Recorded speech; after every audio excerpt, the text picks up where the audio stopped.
Hello and welcome back to Die Rollin for day 7 of the Christmas Advent Calendar by Exit the Game. Last time we were in a musical theatre musical room trying to come up with playing the latest Christmas songs to come up with a musical code.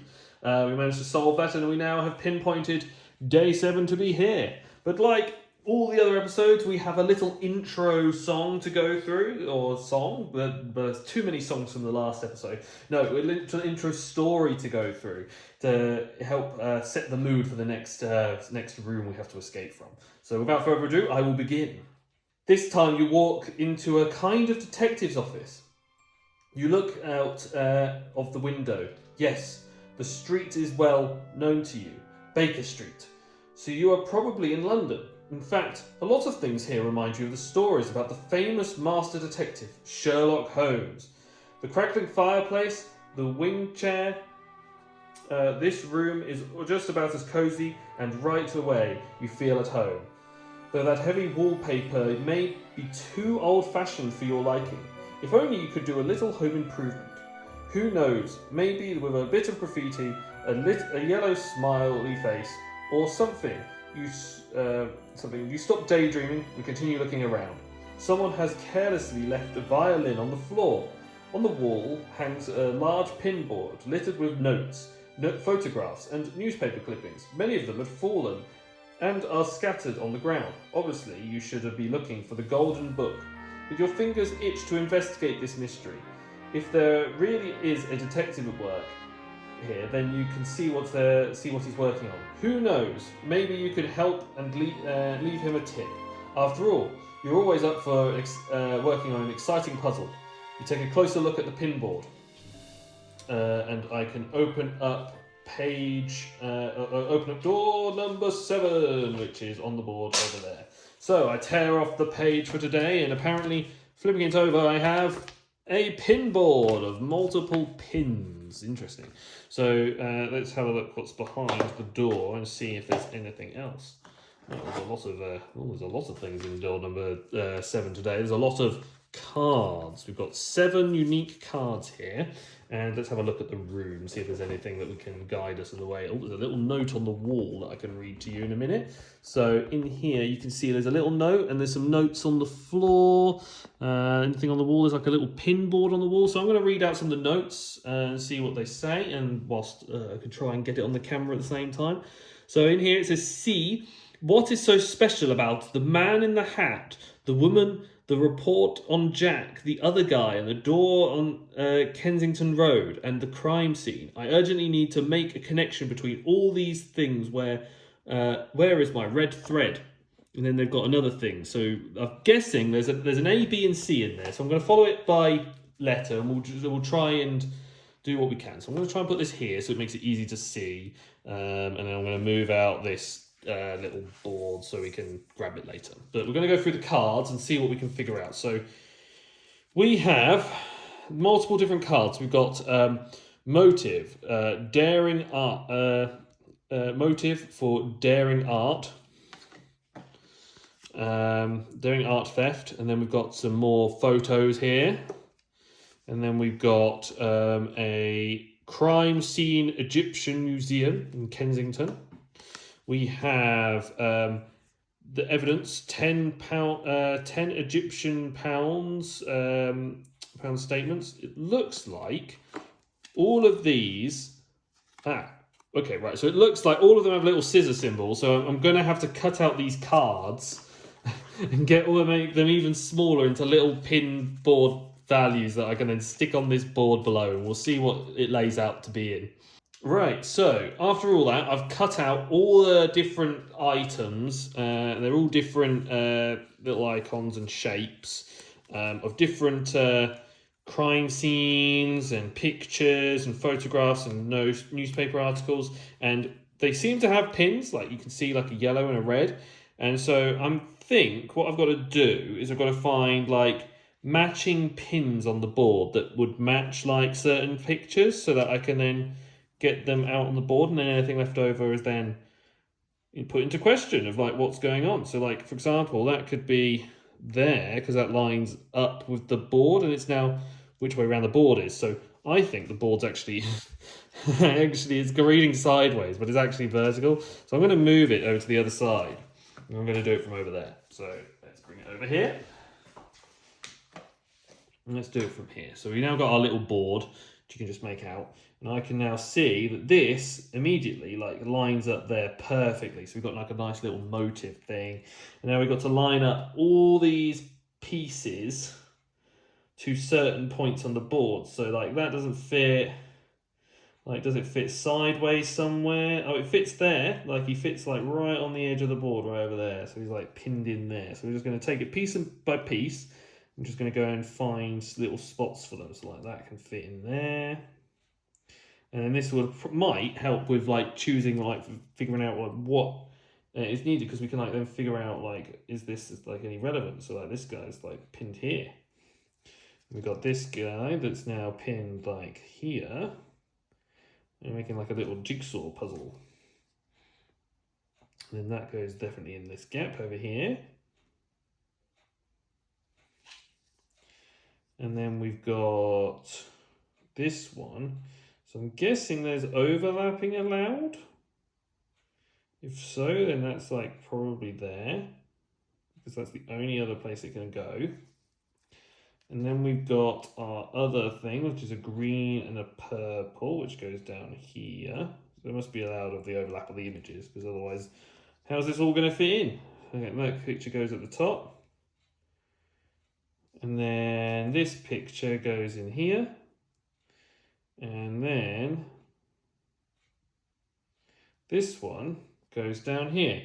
Now, putting it all out on the board, I get a significant easy number 2 appear. So the number 2 is important for day 7, so I'm going to put that down. So day 7 is 2. So laying it all out in the right order shows a number 2. So there's probably some extra bits of information we need. So whether that is the answer or not, we'll find out. So in here it says, the clues have plenty of holes. Can you see the solution? So, plenty of holes. So I'm guessing it's like the pinned of the thing. So the first part is putting these all together. So I've put it, so I'm guessing that's number 1. So the first part is that. So B, I'm going round in circles. A clockwise look from 12 might help connect a clue. Are you leaning towards a solution? So a clockwise look from 12. So you're leaning towards a solution. So a clockwise look from 12. Well, this heads to 2, but then it's like, is that the right thing? And then what does that mean? Is it like, is there a particular clock that I need to be looking at, or what? There's a clock in the room, but it's not really much. And then, what's so special about the man in the hat? The woman, the report on Jack, the other guy, the door on Kensington Road, and the crime scene. I urgently need to make a connection between all these things. Where is my red thread? So there's like a red connection between all of them. So there's a red thread. So it goes do. So the red connection talks about the connection between all these things and the connection between all the people in here. So if I go from there to there, so let's go in order and see what the connection would be, because we're going to have a look at this. This will be lettuce. This will be the second one. So what would be special about the man in the hat? So start from the man in the hat. The woman, so it goes to the woman. And then it goes up to the report on Jack. So it goes up. Then you got the door on Kensington Road. So it goes up there. And the crime scene. So, okay, so it goes do. So we get a 5. Because if we connect all of these red connectors together based on the order that they said, we get a backwards 5. So 5 will be the last version of it.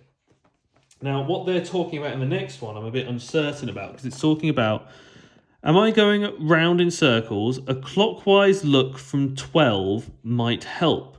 Connect a clue. Are you leaning towards a solution? So, leaning towards a solution. It's not really much telling you that you're leaning towards something. We've got 10 Egyptian pounds, which we've got out, but that doesn't mean anything. The clock is talking about could be the one in the room. The one in the room currently points at like 1, but it's not really helping. Connect a clue. Clockwise look from 12 might connect a clue. Clues have plenty of holes. Can you see a solution? I do see a solution, which is 2. So it's 2 something 5. A clockwise look. Might have to have a look at a clue. See what that's telling us, because seeing what was doing. So first thing you should look at the riddle cards whereupon you can find them, apparently putting them on those boards in coloured places, which I have done. It will be the second clue I need.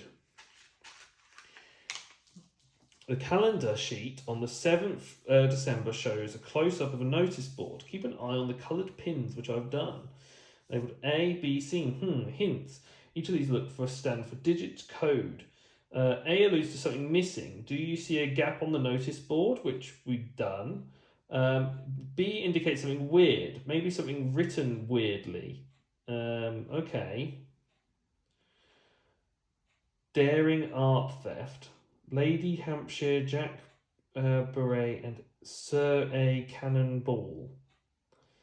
We've then got a guy doing a little pose. Egyptian evidence, 10 Egyptian pounds. And the red is the red dots, which we've already done. So the only bit there's something written weirdly is interesting. Jack Brett is true to Sherlock.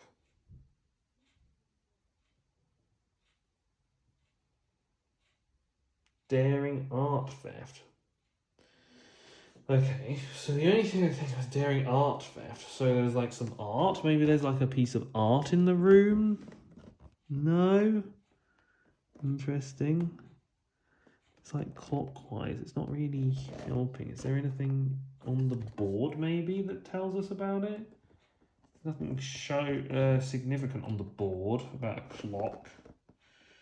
Nothing in the rooms, in the other rooms. Okay. I'm gonna just have to have a look at the actual thing, maybe. Or maybe I could do trial by error. I could do trial by error for multiple different solutions, and then just find out the answer after. So what I've got is I've got a 2 and a 5. So we've got a 2 and a 5 as our baseline. So if we start with 0. We've got a moon, a plus, and an L. So we go diagonally up. So that means we need, the answer would be, in this case, I'm going to go as that. So we go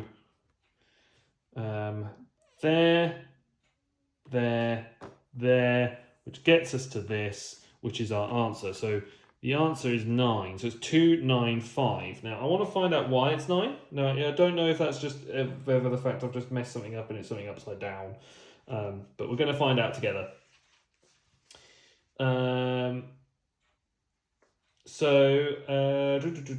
It says, have you placed all the clues in the notice boards, which I've done? Got a 2. For the note B, you should pay attention to the italic writing. You should find 4 specific notes, and that you should look at the clockwise direction starting at 12 o'clock, i.e. the top centre. You will find a letter sequence Okay, so there's certain text in here. So you can see an N, you can see a E, you can see an G, an N, another N, and then you can see an